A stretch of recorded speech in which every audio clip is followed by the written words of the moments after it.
Hey there, everyone. We are here for our Monday live production meeting where we talk about everything production and welcome anyone to join us. Sometimes we need help with production, like whatever that is. Like today, we're talking about what makes a good shot, and actually, we need help because I don't know. Alexander probably has some good ideas on what makes a good shot, but I really don't know. Kimber, welcome to our production meeting. Are you?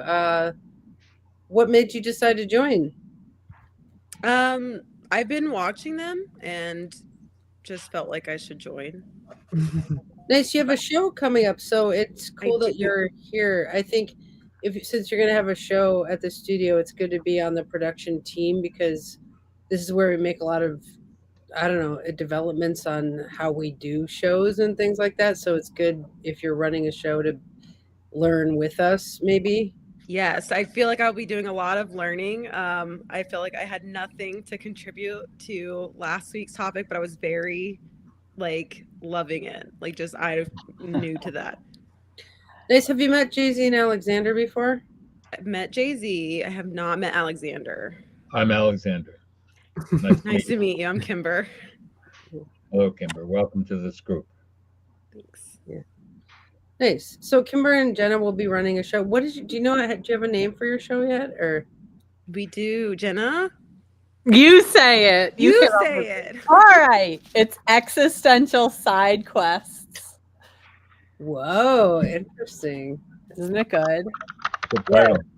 existential side quest. I like that. A side I just learned what a side quest was the other day. It's when it's like when you're on a quest and then you go on a different quest. I mean, what's Yes. a side quest? I was playing Zelda, and that's when I was like, side quests, because that's what happens. We were trying to answer one question and we come back with three more. And yeah, Nice. Nice. I like the Side visual. quest, side quests and mini games. I love mini games. Yeah, right on. What's a mini game?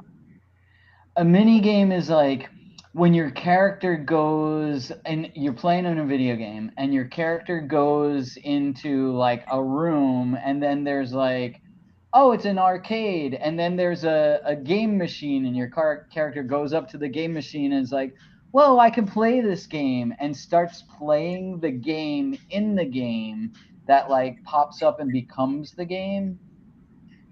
That's one example of a mini game. It'd be like if you were Mario and you were in Super Mario Brothers, and then you entered an arcade, and all of a sudden there was a game in there, and then Mario started playing a game. Yeah, like Mario started playing Ms. Pac-Man. Or it's something really simple. Mario started playing Pong or something like that. The mini game is also less complex than the OG game. Yeah. Interesting. Yeah. Oh, well, I like the vision it conjures because it conjures a quest, which is a fun adventure that you take the viewer on. And then side quests conjures a vision that there can be many trails and things you go down. And I don't know. What do you guys think of that title? Not that you guys are asking for our opinion, but Side quest. It's like if you're going to make a sandwich and you have to go out to get mustard. It's a good one. Yeah. I only play Genshin Impact, and it feels like everything's a side quest that leads to something bigger. what's Genshin Impact? It's a game on my phone. It's a it's a quest game, really. It's just you're a character and you're going after stuff, and you have to get across a lot of terrain, and you run into all sorts of people and things. And it's fun. Do a lot of running. So when's your show start, How guys? you're getting your exercise, Alexander? Yeah, that's right. That's how I can check off that box. Every time I play Genshin Impact, I just check off the exercise box.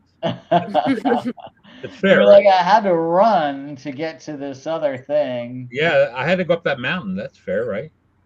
Right on. Cool. So when's your show start? Next Monday? Yes. And it's going to be at noon Pacific?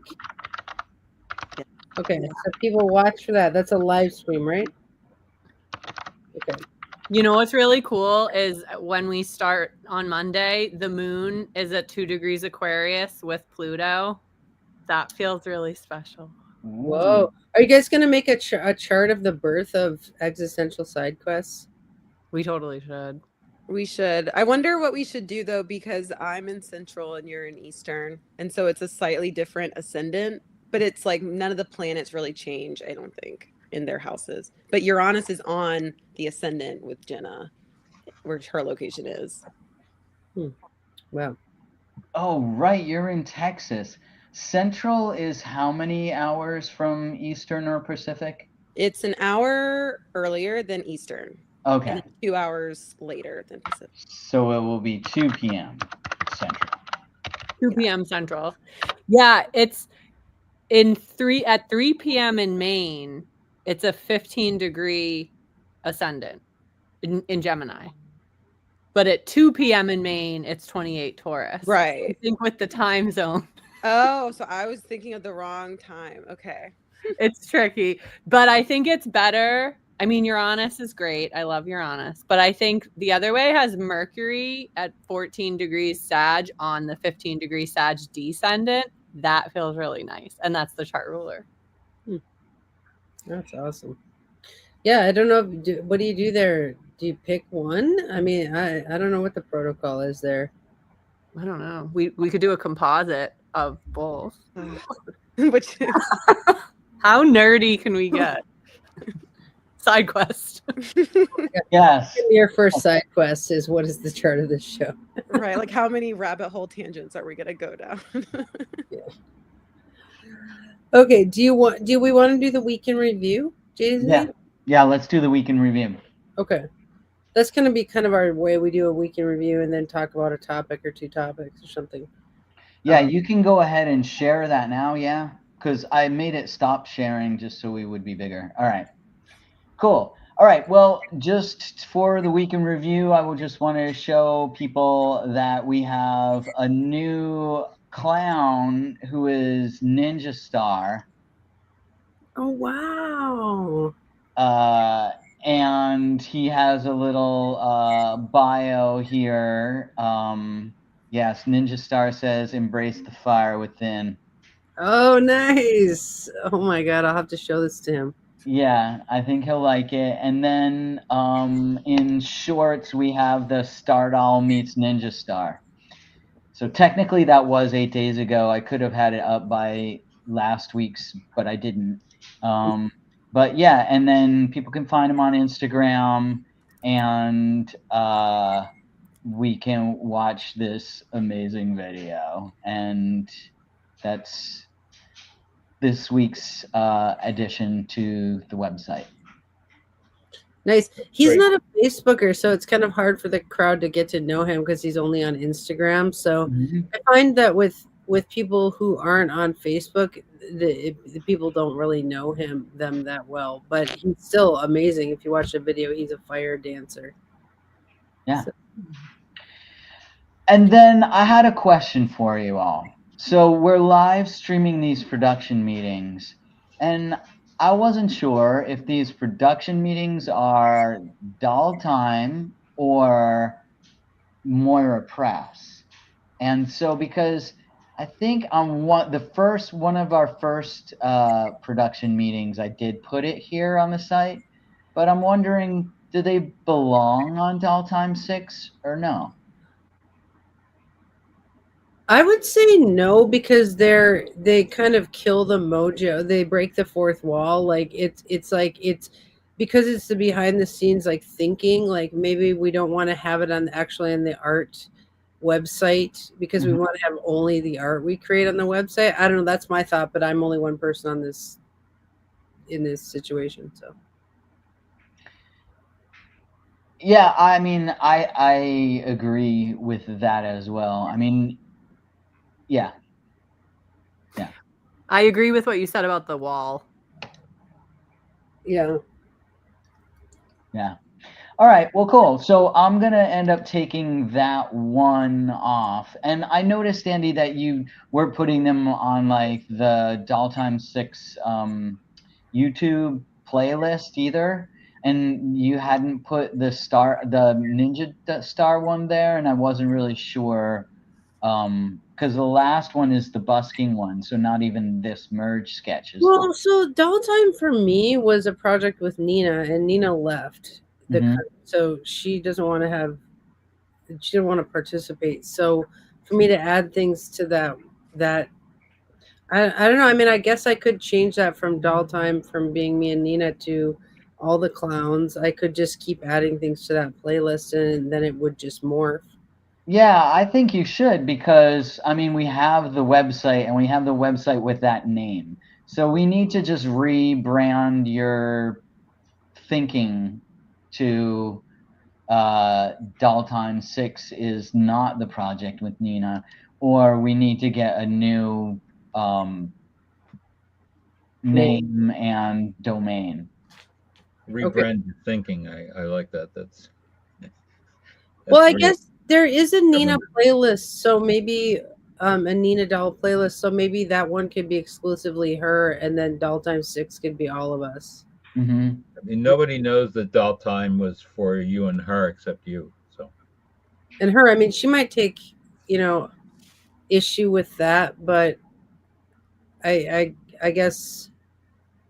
Oh, I mean, what if that? I don't want to disrespect anyone, but I also think we have to move forward. So I'm not really sure how to do that. Well, to me, Doll Time started with Star Doll, and Star Yeah. Doll is your character in creation and vision. So, I mean, unless you want to call it Clown Time or something like that. I mean, I pretty much thought of the name Doll Time because I've been working on an album for years called Welcome to the Dollhouse. Like I have the dollhouse that I built, and I wanted to make videos of us and green screen us into the dollhouse I built and stuff like that. So, like the doll concept, it came from me, and I think Nina kind of just accepted that name, but that did come from me.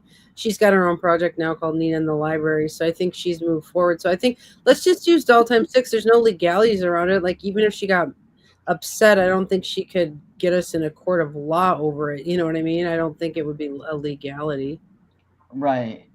Yeah, and if you're talking like ethically and morally, like I know I was there too, that like, yeah, Doll Time was, like you're saying, the album that you've been working on for a long time, and 6 was because, you chose the number 6. I mean, it was you that chose this, and I don't think we need to be egalitarian about it. Well, I think that creative control issues come up a lot with collaborations, and I'm glad we're talking about this. Although some people listening may think that we're being transparent to a fault, but I think in production meeting, this is what we deal with: is like creative control issues and things like that. So, all right, let's just go forward with Doll Time 6 as the whole clown troupe, and I will start playlisting that on the YouTube side. All right, cool. Thanks. And then I'll put the things back in. It was just confusing to me, so I took them out, but it's easy. It's just one command. I'll put it back in. Okay, I'll work on that this week. All right, cool. Well, that's the week in review as far as the website goes. And then, let's see. I also want to say in this week we also started the Show Your Work book club series, or series of lessons, of which there will be 10, and those are on Wednesdays. These are the 10 lessons, and I thought it went well. Kimber, you were there. What's your Yeah, I'm excited. Isn't the Genius one the first lesson? Yeah, you don't have to be a genius was the first one. Okay, I'm Yeah. very excited. I got that. You inspired me to get the book myself so I could follow along. Oh, nice. Yeah. Nice. That's really good since you are going to be an artist on the station. That's why we do these actual projects, is to help all the artists. Because we, as producers, what we do is help up and coming artists get bigger, is kind of what producers do. And so it's like part of this series is it's a production series basically of anyone who wants to learn along with us. So that's cool that you're going to do that, Kimber, because I think it will help you in your show. Mhm. Andy, that's at 3:15 Pacific, right? Yeah. Wednesdays? Yeah. And it's a 30 minutes. I did have a question. Do you want to do that episode on Christmas Eve, or do you want to skip Christmas Eve? Oh, let's skip Christmas Eve. I got to go to my sister's house. I forgot about that. Okay. Glad you asked. And plus, if people are busy with their families, we don't want them to have to miss a show. Yeah. So, Yeah. Okay. And then we not skipping New Year's? Oh, New Year's Eve not Day. seem like a big deal. I think we should do New Year's. Oh, that's another one. I think we might be doing a sound healing on New Year's Eve. We haven't decided, but we did that last year. Okay. Well, we Yes, can. next time. Good New Year's Eve thing to do. Yeah, we were doing it before. There's like a New Year's Eve first night festival in town, and we were doing it earlier so that people could go to that later, that they would, Okay, well, that's fine.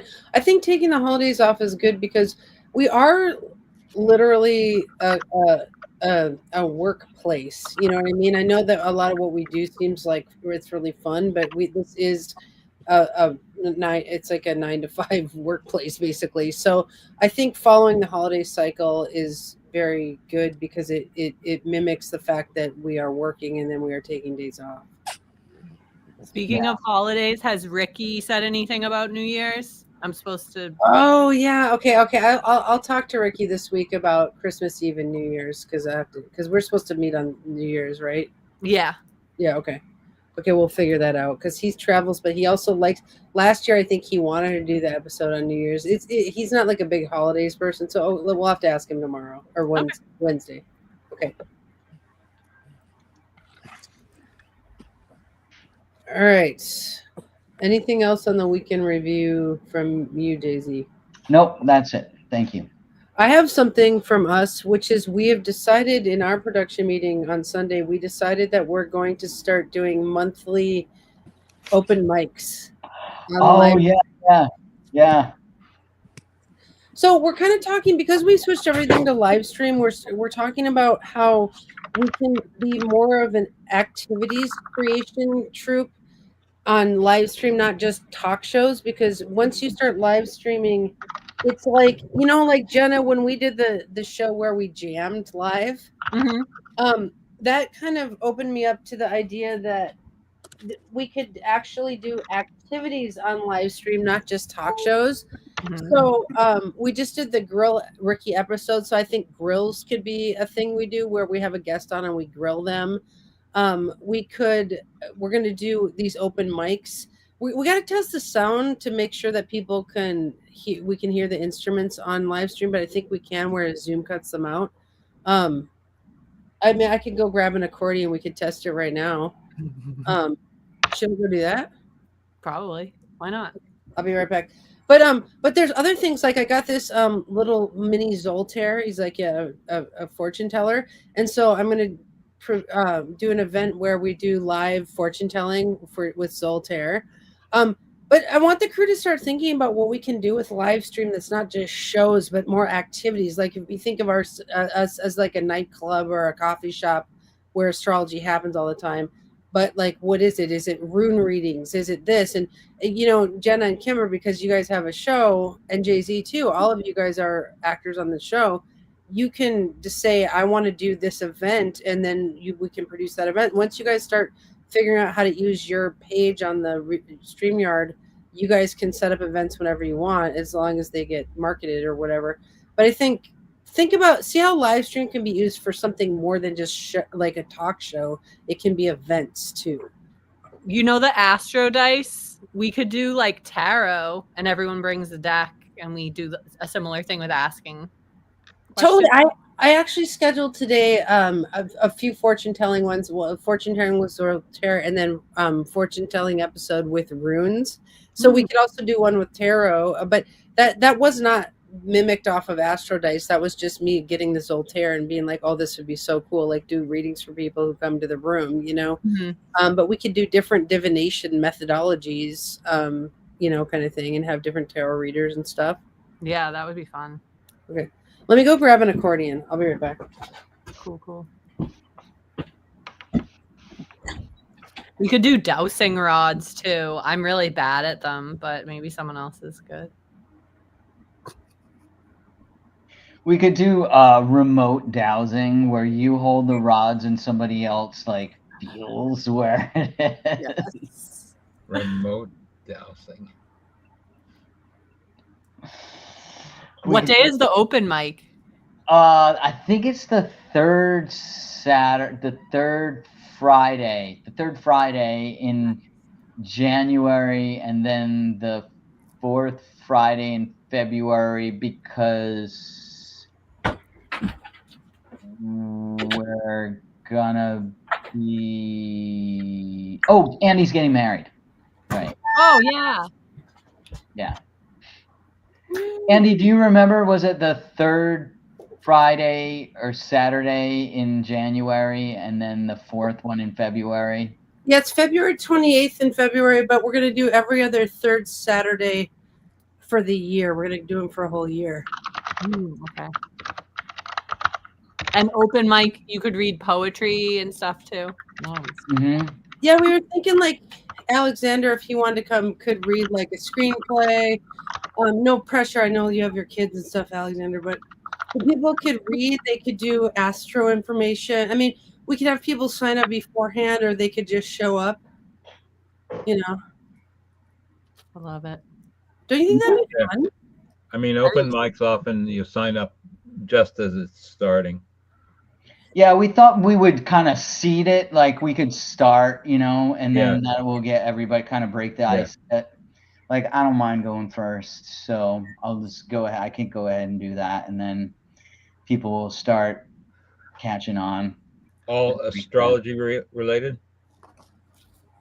I don't think so. I can think of anyone who's just wants to hang out. And what do you think, you guys? Should it be astrology related? Well, I think that's your brand. Yeah, I think it can be kind of, especially at the beginning, maybe loosely astro related, and then maybe we can tighten it up as we go. But I feel like making it too constrained might be difficult, because then it might be harder for people to participate.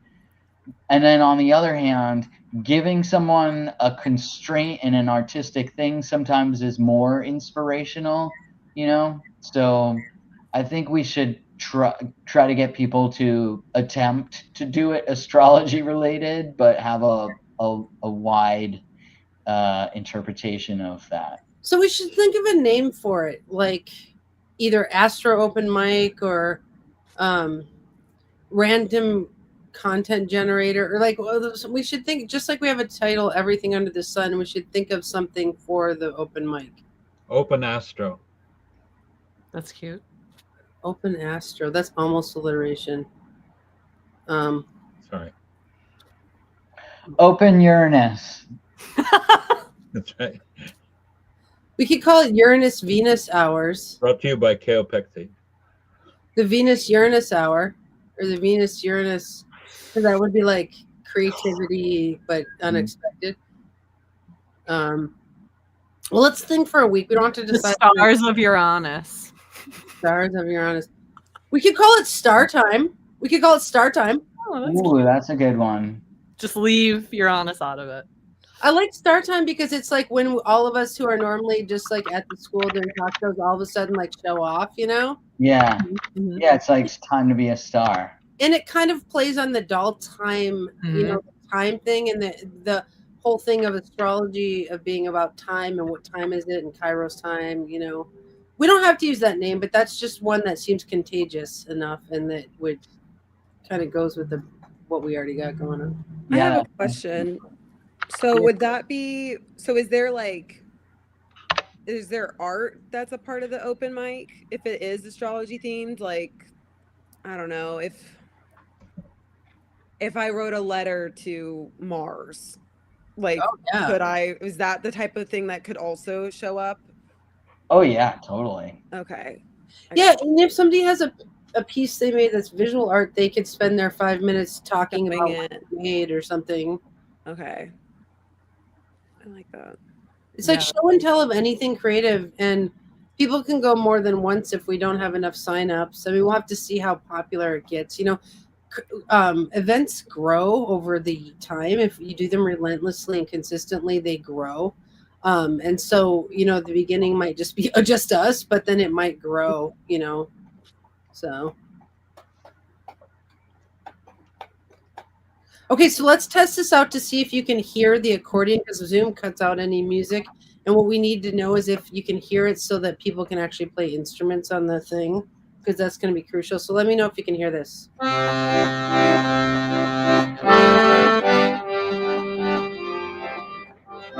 JZ, can you hear it? Yeah. Go ahead, play. What? I say, go ahead, play. I'm kidding. No. But you can hear that. Yeah. Yeah. I actually did a bit of research too.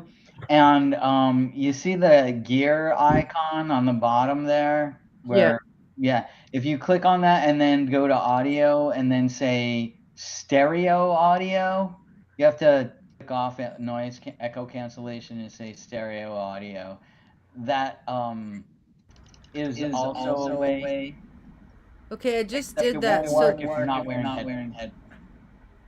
do you want to hear it? I just changed it. You know what? It's gonna echo because you're not wearing headphones. Well, we don't want it so that people have to wear headphones. Yeah. So let's not use that stereo audio. For me, Jay-Z is echoing. Oh, now I'm echoing. Okay, well, okay. So if you guys can hear the accordion, that's all we really need. I mean, Yeah. because then we know people can play instruments. Okay, so that is possible. So okay, so all right, let's think of a name. Just see if we can find something better than Star Time. Although Star Time's super catchy. Yeah, I kind Who of likes like who likes Star Time and wants to keep it? Okay, let's call it Star Time. Woo! Because that also allows for Astro to be involved, stars Astro, but if somebody interprets that as like they just want to be a star and they don't need Astro, then they don't have to, kind of thing. Mm-hmm. Okay. All right, cool. Well, we'll start. Maybe we should make a poster for Star Time, like a show, like a Krusty Punk show poster or something. We should pull a chart for the first episode too. Mm-hmm. Okay. Okay, cool. I think anyone else have anything about the week in review? Alexander, anything? No. Okay. All right. Look for Kimber and Jenna's show. Look for the open mic. Look for new things on the website. Look for our Wednesday's show. Yeah, Okay. the website looks good, JC. Oh, thanks. Okay, so the next thing we're going to talk about today is what makes a good shot, because we have our video shoot coming up in January. And then also, you know, people are making their own videos, you know, all over the place. So what makes a good shot in a movie, or a photograph, I guess you could say too. So I don't have an answer for this. I'm actually literally asking. I don't know what makes a good shot. Well, I'm just going to say that, and not that I know what I'm talking about, but a shot is a story. So if you're taking a photograph or if you're putting a camera in a certain place, you put it there because that place is the best place to tell the story you want to tell. That's an oversimplification, but so Stardoll has all this power exerting over other people, for example. So No. I'm just saying. Okay. I'm just playing. Just keep your shorts on. And so the camera is low. Stardoll looks big, and other people around, the camera is higher, farther away, so that they're smaller in the frame, and Stardoll is bigger in the frame. The frame is your language. In cinema, anyway, the frame is the language, and so you tell your story, shot, scene, sequence, is like word, sentence, paragraph. So you want to put your shot not capriciously, unless that's what you want, not capriciously anywhere, but like, what do I need to tell, what I want to show? Because you're not just recording people talking like we are now, where you're trying to convey some theme or storyline. So if you were trying to show that Stardoll was part of an egalitarian crew who were all in charge collaboratively, you would make a shot where everyone was the same height in the shot. Like even if someone's shorter in real life, we could put them on something so that we all are the same size in the shot. I mean, the people often do that because they put the camera at shoulder height, and then everybody's the same size. But that's not what I'm talking about necessarily. I use that example about Stardoll and height, but you put your camera where you want to tell your story. And if you're just all in a room together and you're all working together and it's collaborative and everybody's happy and it's peachy keen and neato, then yes, your camera is far back, like a 2-shot, 3-shot, and then everybody's in the same frame. What's a But if that's 2-shot, not, 3-shot? huh? What's 2-shot, Distance. A 2-shot is 2 people in a shot.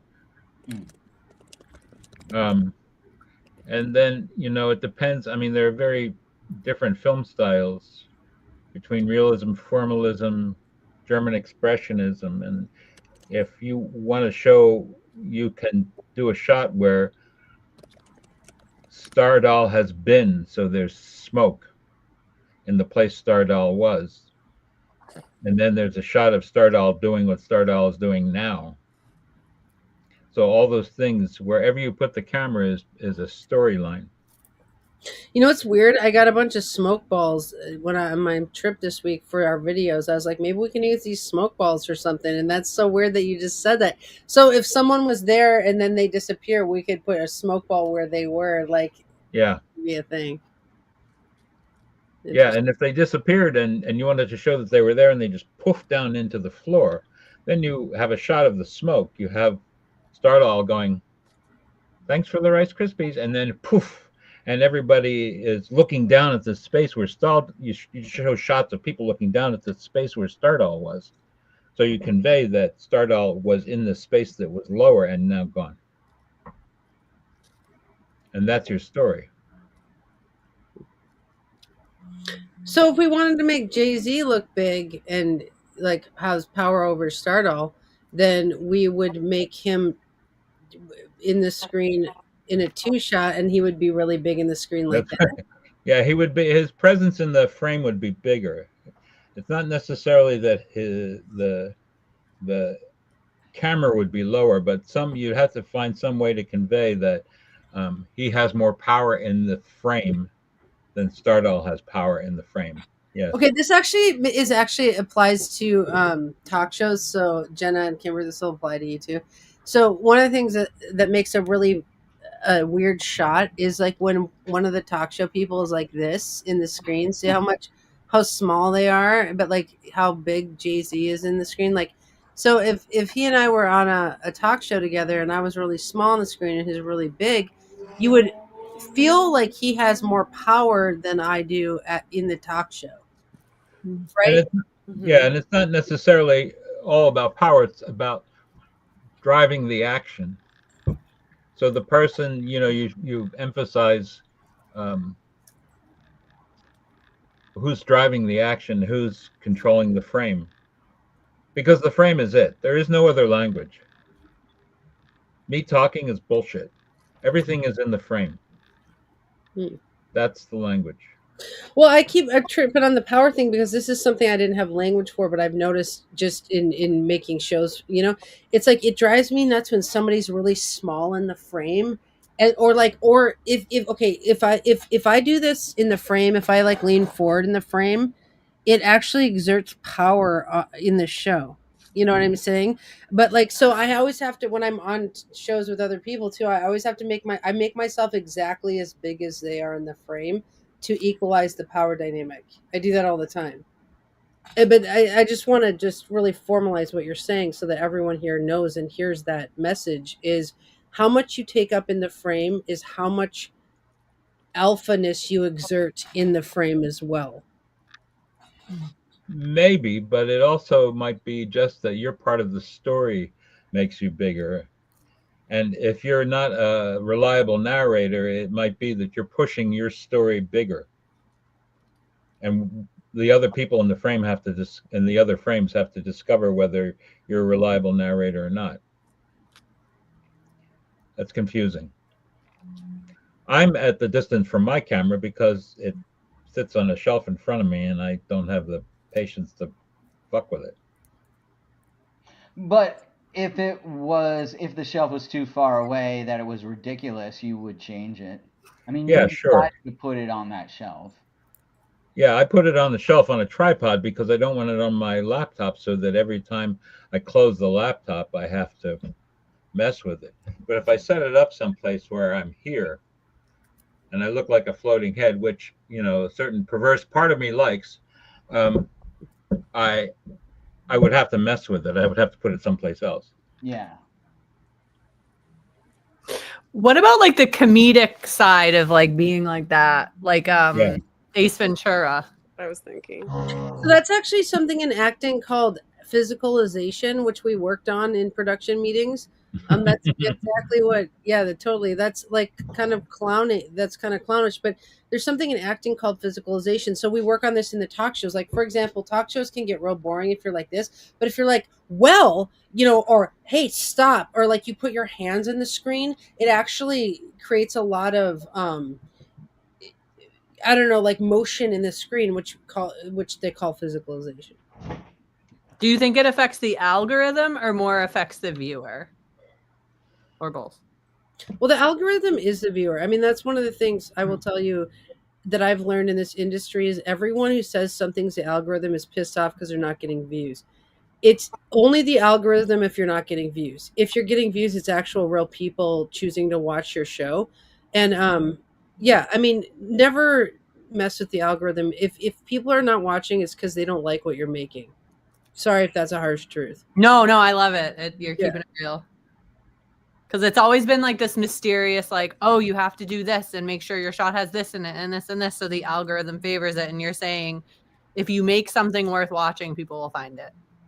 Yeah, I'll tell you an example of this. I can post a question that gets crickets on the page. Like here, on Facebook, I can say something like, what do you think is better, cream cheese on toast or existential philosophy in a pie tin? That would get 0 responses because it's a weird question that makes no sense and it's too long. But if I say, what degree is your Saturn? That post will blow up. Because I've been doing this for 15 years. Like I know which post will blow up the crowd. And so it's not an algorithm. It's people responding to your content. That's how I see it. Okay. Which is true with talking heads too, despite all the language of the frame. You know, people love the sound of the human voice. So if you are compelling when you talk, you're going to get people to listen no matter what you're talking about. But if you first put the Rice Krispies in the bowl, then you have to get the milk, they're going to go someplace else. Technical question. I'm noticing we can see Facebook comments now on the StreamYard. Is that something you updated, Andy? Yeah, I changed that. It's great. Like focused together. Oh, I wonder if Debbie D can see my comment or no, because it's only on YouTube. That's a good question. And like your stuff, Andy, do you think Debbie can see that? Or is it only on the YouTube side? I don't really know. I don't know. I I've also noticed that Facebook will like 2 questions through and then all of a sudden it doesn't let any more through. I mean, we're just learning. So she's saying she cannot see her comments. Yeah. Oh, okay. Right on. They're only on the YouTube side, I guess. Debbie, can you see where I invited you into the room? If you want to come in, I sent you the link because I know that you are part of the staff. I mean, not that we're really staff, but you know, you make videos too.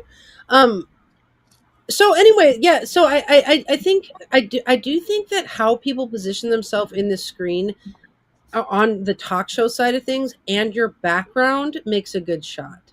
Mhm. It's like the combination of those things and your outfit. And, I'm not saying it has to be one way or another, but those are all things that contribute to the goodness of the shot there, and also lighting.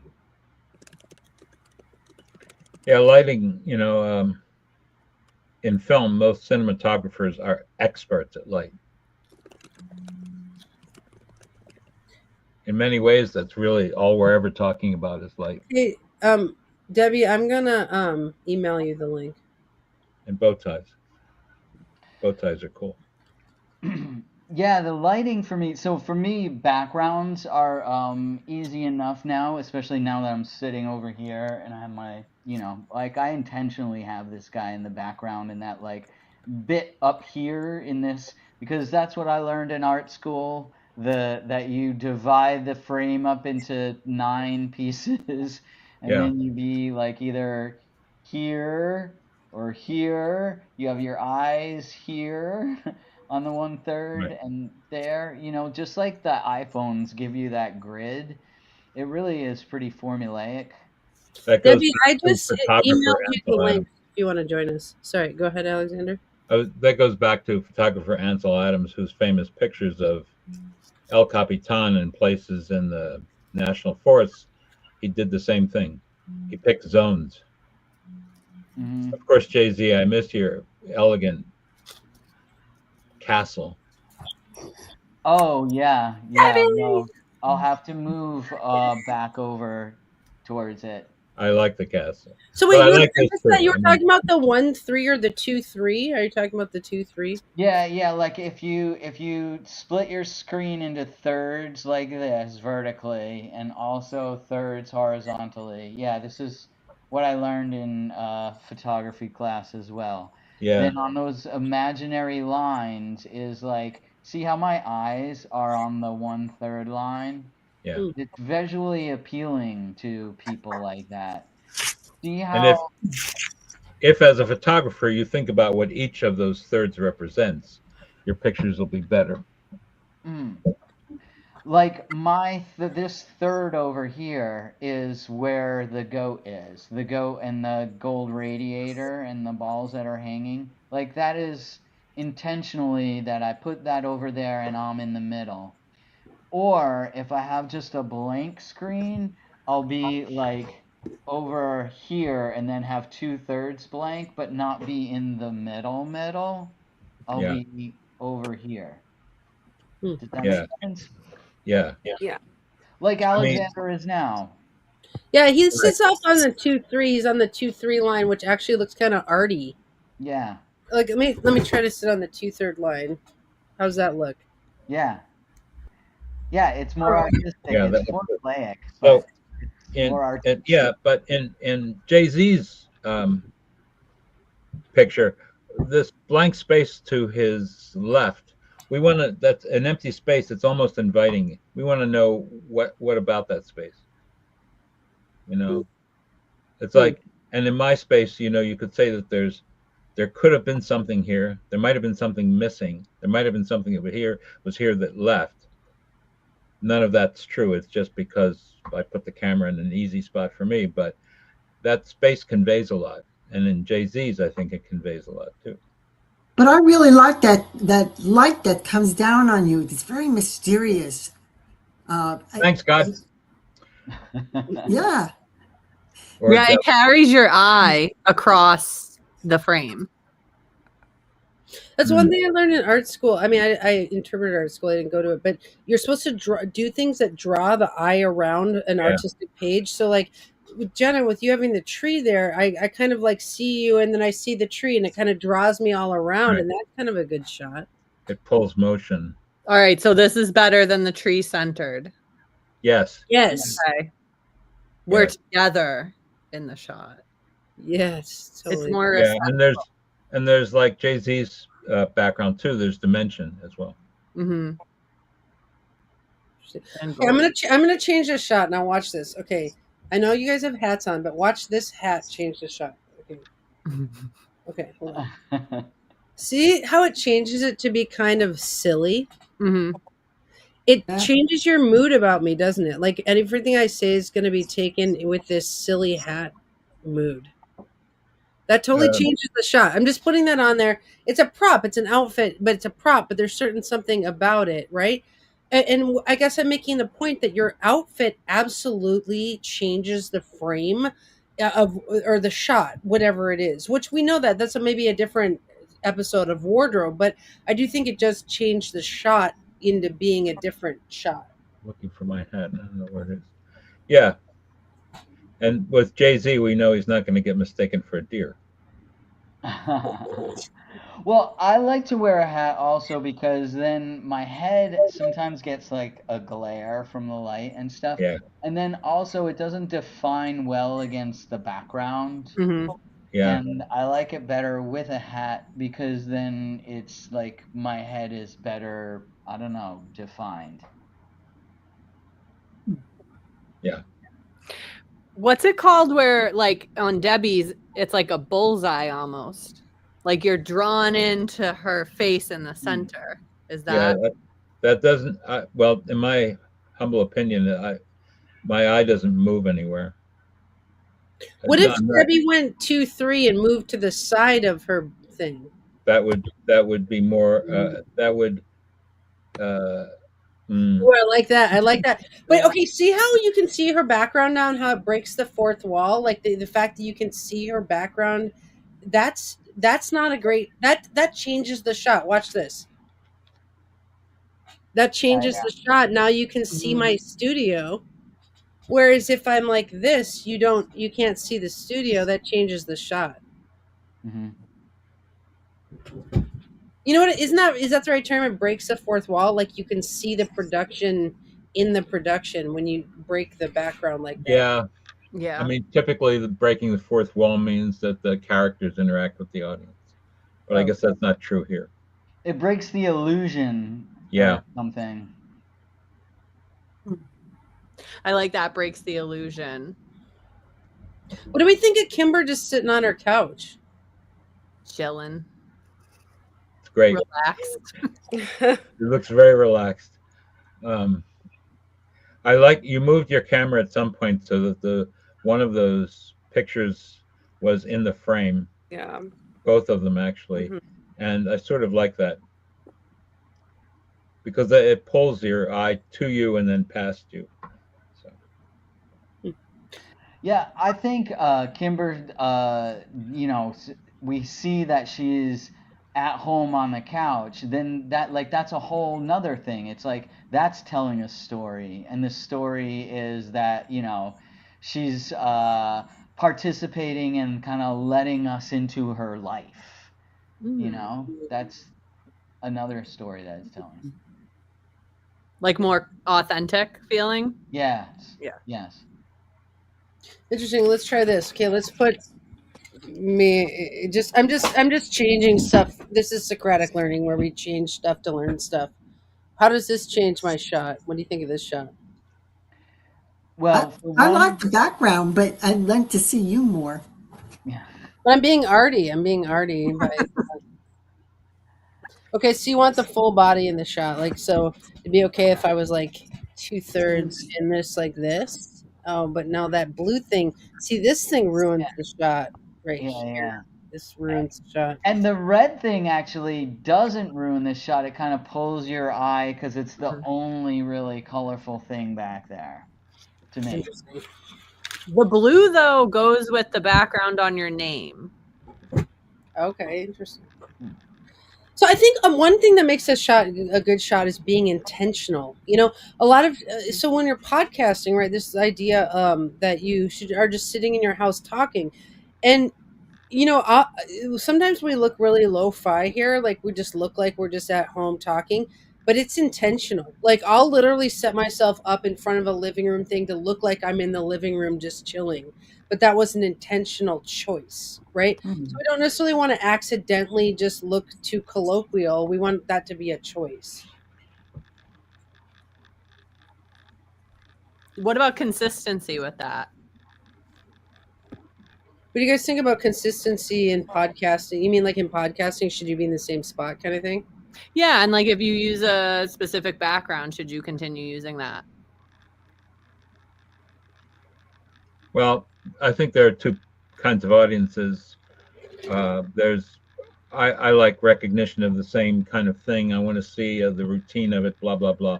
And then there's I want to show me something different. If it's just going to be a talking head, then show me something else. I'm in the second group. I'd rather see something different all the time. I would say it's kind of like a style choice, right? Like there's something called shooting on location. So if you have the same place that you're shooting at like for 10 weeks in a row, then if you go change the shot, you're on location, right? You said, I'm in this studio and now I'm going out of the studio. If you're just in a different spot all the time, you could be that's just a different show. If you want your background to like match the theme of what you're talking about, since you guys go on side quests, you could have a background, Jenna, that goes with the side quest. Those are all kind of choices. Like Kimber could be in the same spot and you could be on these side quests the whole time. But that kind of, you want that kind of written into the show. I mean, and your show can evolve. I mean, it's not like you have to be perfect at the beginning. You'll never be perfect. But I'm saying if you watch artists from the beginning, then 5 years into their show, they're just totally different, so. Yeah. Yeah, Kimber brought up sound effects, and I was like, that's a great thing for us to develop on. You know what I mean? Like, I think sound effects add a lot to shows. I've always tried. Oh, I'm sorry. I always try to get music on. I don't know how to do it to get it on. Like while I'm doing something on Zoom, I can't seem to get music in the background. I would love to do that. Well, that's what we were testing. In StreamYard, you can get music, but on Zoom, we can't do music. So, yeah, I actually have a sound effects machine with laughing and clapping that I got for shows, but Zoom won't let me do it. But now that we're live streaming, that machine would work. Let me go get it and see if it works. Hold on. Oh, that's so fun. We should do it in everything under the sun. Oh, yeah. Yeah. I like having a consistent background enough so that it's kind of recognizable. Although I guess in my case, I have like a few different backgrounds, like Lumiere, the palace versus this versus the cave kind of thing. Yeah. But I use them enough so that you know where I am. And I have a different background in North Carolina that has. I was going to say North Carolina. We've seen the outside sometimes. Yeah, outside the tiny house.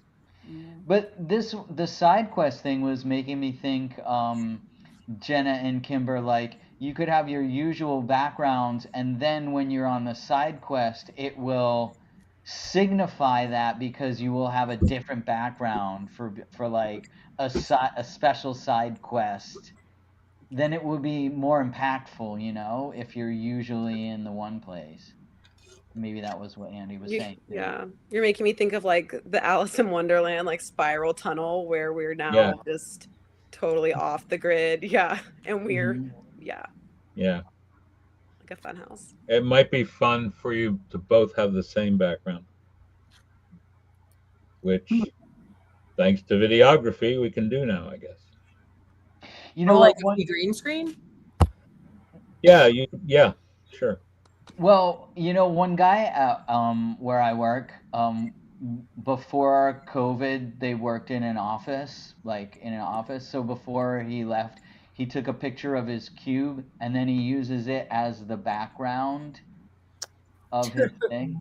That's really funny. My boss did that to me once too. I usually work, like a lot of you guys have seen, in front of this stone wall. And I had to get up to get something, and he took a picture of it. And then when I came back, he was using my stone wall as his background. It was hilarious. So, Jenna, you could use Kimber's background as your background. I made this little thing with all the signs in it, and I was doing a class, like here's the Aquarius room and here's the Capricorn room. I would take pictures of these and put this as my virtual background and sit in the room that, so you can even build yourself a room in the craft store and then sit in that room. It doesn't have to be built, Think Pee Wee Herman, Okay, check this out. Can you hear this? Think Pee Wee Herman. Can you hear the hands clapping? Yeah, we can hear it. It sounds mechanical. Sorry. My That's the one. That one. Yeah, that one's good. Okay, so son you can has one hear of this those. on the live stream. Yeah. That's cool. So you kids could get sound effects machines like this, you know. Yeah, AM radio people back in the 50s, 60s, and 70s were very fond of using that kind of thing. Yeah. True. Oh yeah, sound effects have been part of radio forever. I mean, Yeah, yeah. I have a hard drive here with about 400 sound cues on them from when I produced the radio show. It's fun to do analog things too, like a bell, or you know, you guys could have special sound effects machines that you use for your actual show. You know, that are come up again and again. That's like almost it's like repeated when you do something repeated to the point ad nauseum. It's like there's a name for it. I can't remember what it's called, but Yeah, I They don't would- have the same They thing. would do that in TV shows too. I was with a friend who was on the David Letterman show, and then while they were on, some of us were in the sound room, and the guy let us push the buttons to make the sound effects. oh my You god, know how they did that on That's so like the cool. David Letterman show? That's funny, right? Well, and I wanted to say something about background versus character in the background. Like, so Jenna being in front of a virtual background, it de-emphasizes her as a character and kind of emphasizes the background. See how she keeps getting lost in the background? Whereas this black background, the reason I put this up is it really emphasizes me as a human. Like, you don't see anything other than me, which actually that's for when I do talks and stuff like that. Like, I just want you to notice me and not necessarily any content back there. But it's like, that's something to notice. Is the background taking you over? Is it letting you pop? Do you want to pop? Do you want the background to pop? These are all choices, you know? Do I pop more like this? You In my do. belief You're house. more well defined. Your boundaries are less glitchy. Yeah, but it Boundaries looks, like that. I kind of like the virtual background just because of the content it provides. But this one's look just like a living room. Like if you and Kimber showed up in those two backgrounds, it would just be like we're just chatting in our living room, which is fine. But when because everything's on Zoom nowadays, you know, how do you change yourself from just being a person on Zoom to being on TV? It has to do with wardrobe, background, all that stuff. You got to kind of, it's star time. You got to look like a star in order to have people read you like that. Now, sorry if I'm talking too much. I just have. No. It's just interesting. I think you're right, because I'm thinking about, I've been on a lot of Zoom calls for work, and where if there was interesting things in the background, I'd always be asked about it, and then it was fine, but it was like always being asked. And it's just, I have a weird rabbit lamp in front of me, and I'm like, that could be interesting, but it's like kind of changing. Like there's a different goal here versus like if you're on a work call. Right. Mhm. In my work background, I have because it's by the stone wall now. I have a heater that it's like a little fireplace, and it has this LED fireplace, and so it has motion in my picture, but is real subtle. That's cool. Hmm. I'd love to see that sometime. That's cool though. Imagine if you had like a Buddhist or like a Zen Buddhist fountain in your shot, right? Like you're sending the message, "I'm a Zen Buddhist," the whole show, right? Zen Buddhist what? Like a fountain, you know what I mean? Just think about anything in the shot gets read as content and a prop, basically. Jenna, my lava lamp from the 60s. Yes. Oh yeah, if you Like put my your pawpaw lava gave it to lamp, me. Yeah. Yeah. It's an old it'll have school motion. giant. It'll Yeah. be Is it really from the 60s? It's from the 60s. Yeah. Whoa. Cool. My grandfather had it. It could be Wow, in the that's so shot. great. It still works. It's one of my favorite things in the world, but it takes like an hour to heat up. Yeah, but a lot of them end up with just globs in the bottom and they never work. But Yeah, I'm glad mine. it still works. Yeah. I have this bowl. Oh, I have a bowl near me. Nice. Oh, So I have. anytime, Yeah, I have a lot. anytime somebody says the magic word, I could just hit the bowl. So Oh, wow. we're at the end of our time. Debbie and Kimber, do you want to be included in the link next week for the production meeting? Sure. Yeah. What's today? Today's Monday? Yes, I can do that. Okay. I mean, you don't have to come, but we just. Oh, I would love to. Thank you so much. Yeah, because I know you're on a lot of the shows, and also you teach on Tuesdays sometimes. So I think you are part of the production crew because, I mean, we open this up to anyone who. We basically just try to get better every week. We're not. There's no agenda other than what's going on and can we get better. So. All right, Kimber and I will have a big update next week. So. All right, and Lemire, I will try to get a better background that it will be more interesting. If that's interesting to you, then that's interesting. It is, but you know what? Yeah, and everybody else can go suck an egg. If you like it, keep it. Yeah, I'm a Leo, so it's like, I got my whole self framed here. That's just a Leo thing, I think. Nice. Well, yeah, whatever you learn here, we want to see it next week. So, all right, you can always come back to that background too. All right, sorry to cut the room. All right, see you guys later. Bye. Bye. Bye.